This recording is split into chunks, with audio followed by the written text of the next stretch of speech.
परमात्मा के समस्त अनुभव अत्यंत सूक्ष्म, बारीक और मध्यम है। परमात्मा बहुआयामी है, लेकिन सभी आयाम बहुत माइल्ड, बहुत मध्यम, और इसीलिए जब हम उसके प्रति ध्यान देते हैं तो हम ध्यानस्थ हो जाते हैं, समाधिस्थ हो जाते हैं।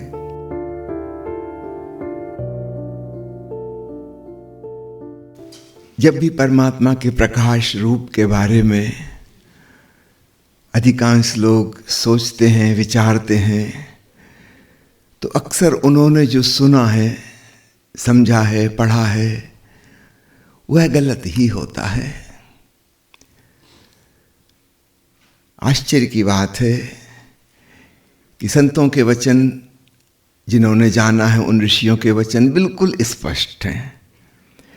कहाँ से मिसअंडरस्टैंडिंग पैदा होती है, यह बहुत ही रहस्यमयी बात है। वो कुछ कहते हैं, हमको कुछ और समझ में आता है।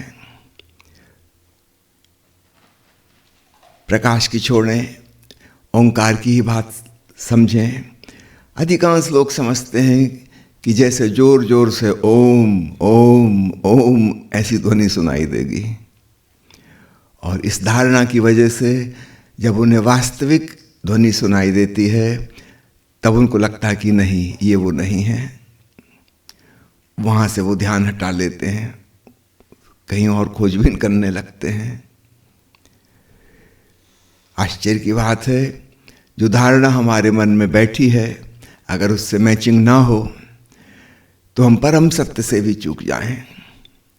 समझो आप सोनीपत आए और किसी एक खास व्यक्ति से आपको मिलना था, लेकिन आप उसे जानते नहीं हैं। आपको उसका परिचय दिया गया है, एक फ़ोटो दी गई है, उसका नाम बताया गया है, टेलीफोन नंबर दिया गया है, एड्रेस दिया गया है, और बाई चांस ये सारी बातें गलत हैं जो जानकारी आपके पास है। वो फ़ोटो भी उसकी नहीं है, वो एड्रेस भी उसका नहीं है, वो फ़ोन नंबर भी उसका नहीं है, और आप सोनीपत में उसको ढूंढ रहे हैं। और ये भी हो सकता है वह व्यक्ति आपके बिल्कुल सामने भी आ जाए, लेकिन आप उस पर नज़र फेरेंगे ही नहीं, क्योंकि आपके पास जो परिचय लिखा हुआ उससे तो बिल्कुल मैच नहीं कर रहा। कुछ ऐसी ही विचित्र बात आंतरिक अनुभवों के बारे में होती है। हमने जो सुना, पढ़ा, समझा, उसमें कहीं कुछ गलती हो गई, कुछ नहीं, काफ़ी गलती हो गई, और फिर हम खोजने निकले प्रभु के आयाम। और कभी कभी ये भी हो जाता है कि बिल्कुल सत्य हमारे सामने आ गया, मगर फिर भी हम वहाँ से दूर हट गए, क्योंकि हम रिकॉग्नाइज नहीं कर सकते। हम जो मान्यता लिए घूम रहे थे कि कैसा होना चाहिए, वो वैसा नहीं है। तो प्यारे मित्रों, आप सबसे पहले निवेदन करूँगा मैं कि जिस प्रकार ओंकार के बारे में हमारी धारणाएं काम नहीं करती, नाम, सतनाम, प्रणव, भांति भांति के नामों से जिसे हमने पढ़ा है, सुना, समझा है, वो सब गलत साबित हो जाते हैं। जब वास्तविकता का परिचय होता है वह कुछ और ही है। ठीक ऐसे ही प्रकाश के बारे में अक्सर हमारे मन में जो धारणा है कि परमात्मा का प्रकाश बड़ा तेज होगा, हम बिल्कुल चकाचौंध से ग्रस्त हो जाएंगे,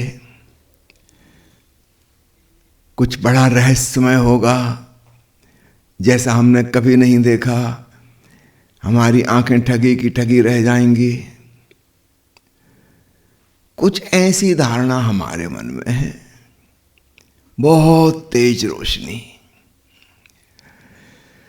अगर यह धारणा सच है तो फिर जरा सोचो, उस चकाचौंध वाले प्रकाश में हम शांत कैसे हो पाएंगे, समाधिस्थ कैसे हो पाएंगे। जहाँ चकाचौंध होगी वहाँ उत्तेजना होगी, एक्साइटमेंट होगा। जैसे जोर जोर की आवाज़ें अगर ओम की हो रही हों, फिर तो हम शांत भी ना हो पाएंगे। ध्यान और समाधि की तो बात छोड़ो, तो रिलैक्स भी नहीं हो पाएंगे। लाउड स्पीकर पे ओम ओम चल रहा हो तो।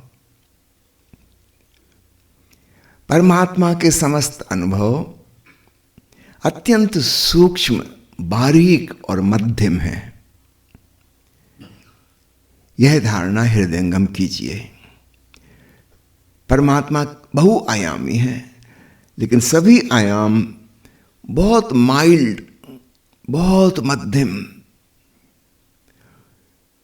और इसीलिए जब हम उसके प्रति ध्यान देते हैं तो हम ध्यानस्थ हो जाते हैं, समाधिस्थ हो जाते हैं। अगर तीव्र उत्तेजना वाली अनुभूति हो तो उसमें चेतना की जरूरत ही बहुत कम पड़ती है।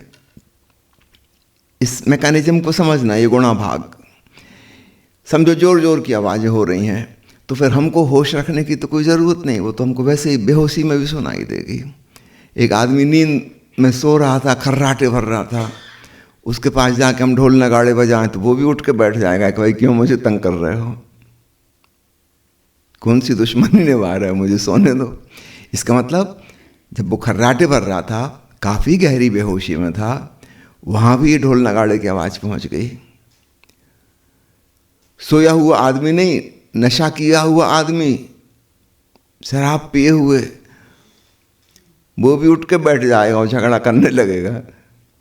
कितने पैसे खर्च करके हम थोड़े से बेहोश हुए थे, तुमने फिर हमें जगा दिया, क्यों हल्ला मचा रहे हो। इसका मतलब है अगर तीव्र चोट हो अनुभूति की तो उसमें चेतना की जरूरत नहीं है, बिल्कुल सोए सोए में भी उसका पता लग जाएगा। अब इसका विपरीत क्या होगा? यदि उत्तेजना बिल्कुल कम हो, नहीं हो, तो बहुत ज्यादा चेतना की जरूरत पड़ेगी।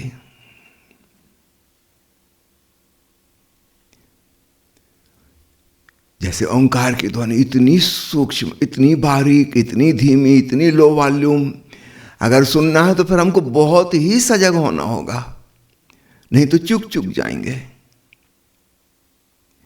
तो सजगता एक अनिवार्य शर्त है। दूसरी शर्त तनाव रहित।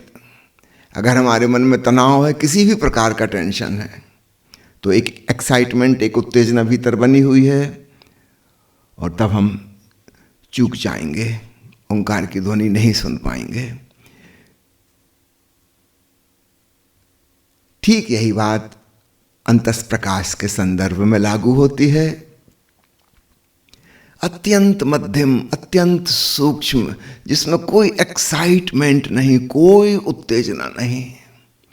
अगर हम बहुत गौर से देखेंगे तो दिखाई देगा, बहुत गौर से, बहुत चैतन्य होकर। जरा भी हमारे चैतन्य में कमी हुई, हम चूक जाएंगे, नहीं देख पाएंगे। अगर तीव्र रोशनी होती चकाचौंध वाली, तब तो हमें होश की जरूरत ही नहीं। आप सो रहे हो, कोई तेज टार्च लाके आपकी बंद आंखों के ऊपर भी डाले तो आप चौंक के बैठ जाएंगे कि क्या बात है, बंद आंखों से भी अंदर पहुंच गई रोशनी, और आप जाग जाएंगे। तो परमात्मा के समस्त आयाम सूक्ष्म, बारीक, मध्यम, माइल्ड, जिन्हें जानने के लिए दो चीज़ों की जरूरत है, वो दो शर्तें हैं उसकी। एक विश्रामपूर्ण तनाव रहित अवस्था और गहन संवेदनशीलता और जागरूकता, और यही दो शर्तें ध्यान की हैं, समाधि की हैं। इसलिए आंतरिक रोशनी अथवा आंतरिक ध्वनि को देखने सुनने में हम भीतर पहुंच जाते हैं और गहराई में डूब जाते हैं। परमात्मा के समस्त अनुभव हमें अंतस में अनुभव होते हैं। तो बाहर से भीतर जाने का यह उपाय, सामान्यतः हमारी चेतना बहिर्मुखी है, एक्सट्रोवर्ट। इंट्रोवर्ट कैसे हो? अगर हम भीतर देखें, भीतर सुने, या अन्य इंद्रियों को वे भीतर की तरफ मोड़ लें तो बात बन जाएगी। तो अंतर्मुखी होने में भी ये सहयोगी हैं। इसलिए दिव्य आयाम के जो अनुभव हैं ये साधक के लिए अत्यंत सहयोगी हैं। वरना हम जो हमेशा बहिर्मुखी हैं, कैसे अंतर्मुखी हों? हम आंख बंद करके भी बैठ जाते हैं तो बाहर की घटनाओं, परिस्थितियों, व्यक्तियों के बारे में ही विचार चलते रहते हैं। माना कि विचार भीतर खोपड़ी में चल रहे हैं, लेकिन हैं तो बाहर से संबंधित, भीतर का तो उसमें कुछ नहीं है। वो जिन घटनाओं के बारे में हैं, जो भविष्य की योजना बना रहे हैं, कि अतीत का कुछ याद कर रहे हैं, वो सब बाहर की चीजें हैं। तो सारे विचार बाहर से संबंधित हैं। तो हम आंख बंद करके बैठे जरूर हैं, हम सोच रहे हैं कि हम इंट्रोवर्ट हो गए, इंट्रोवर्ट अभी भी नहीं हुए, भीतर पूरा संसार खड़ा है।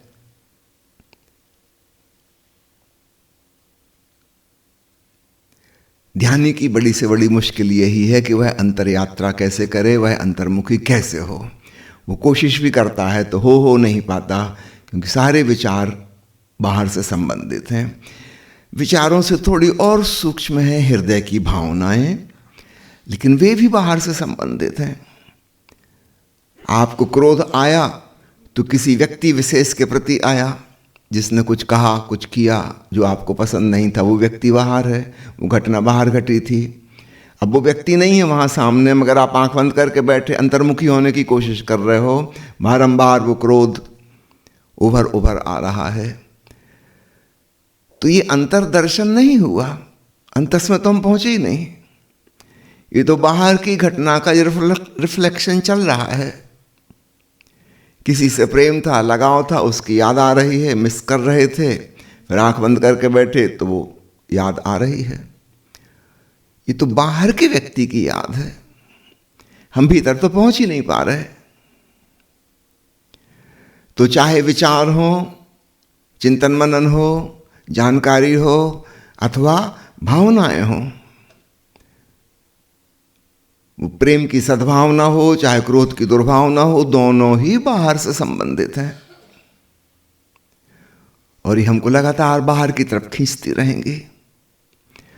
जो भी हमारे ध्यान का केंद्र है उस समय उसकी तरफ हम खिंच रहे हैं। हम आत्मरमण नहीं कर सकते, हम अपने आप में रिलैक्स नहीं हो सकते, बाहर से कोई आपको खींच रहा है।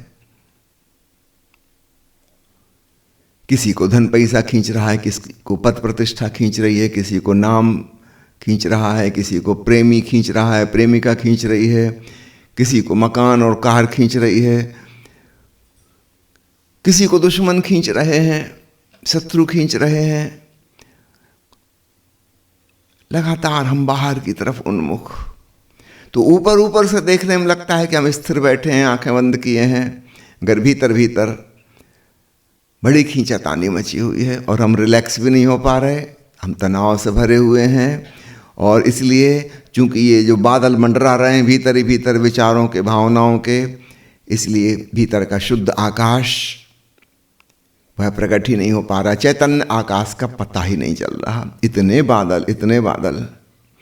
मन बादलों की तरह है, आत्मा आकाश की तरह है।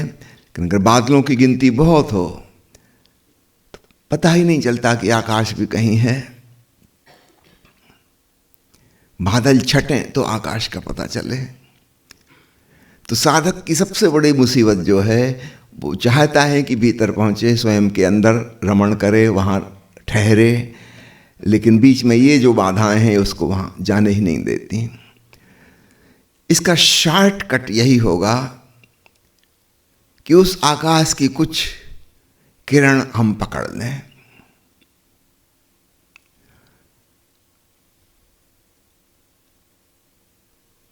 चाहे अंतः श्रवण करते हुए ओंकार की धुन, चाहे अंतर्दर्शन करते हुए आंतरिक प्रकाश, कुछ हम पकड़ लें वहाँ का, तो फिर हम बादलों के पार निकल सकते हैं।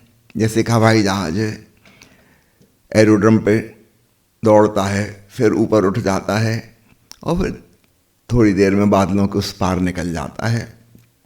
बादल अभी भी वहीं हैं जहाँ थे, लेकिन अब बादलों का प्रभाव हवाई जहाज पर अब नहीं पड़ता। हो सकता है नीचे बारिश हो रही हो, बिजली चमक रही हो, बिजली गिर रही हो, जो कुछ भी हो रहा हो, बादल उनसे बहुत ऊपर है, कोई समुद्र तल से 10-12 किलोमीटर ऊपर। बादल मुश्किल से 4-5-6 किलोमीटर तक हैं बस।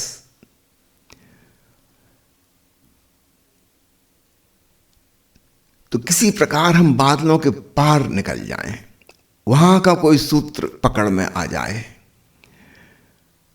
तो एक है श्रवण करते करते अनहद नाद सुनने लगे, तब हम मन के पार जाने का रास्ता मिल गया, उस श्रवण में डूबे। कुछ लोग हैं जिनको श्रवण में उतनी रुचि नहीं है, उनको संगीत में भी रुचि नहीं है, वैसे भी कभी कुछ गौर से नहीं सुनते हुए, उनके कानों की इंद्री उतनी सक्रिय नहीं है, हो सकता है उनकी आँखों की इंद्री ज़्यादा सक्रिय हो, देखने में ज़्यादा रस हो, और हो सकता है वो श्रवण की बजाय दर्शन में ज़्यादा गहराई पा सकें। अलग अलग प्रकार के साधक हैं, किसी को किसी चीज़ में गहराई मिलती है, किसी को किसी अन्य चीज़ में गहराई मिलती है, वो कर कर के ही हमें पता चलेगा। तो भीतर का दर्शन,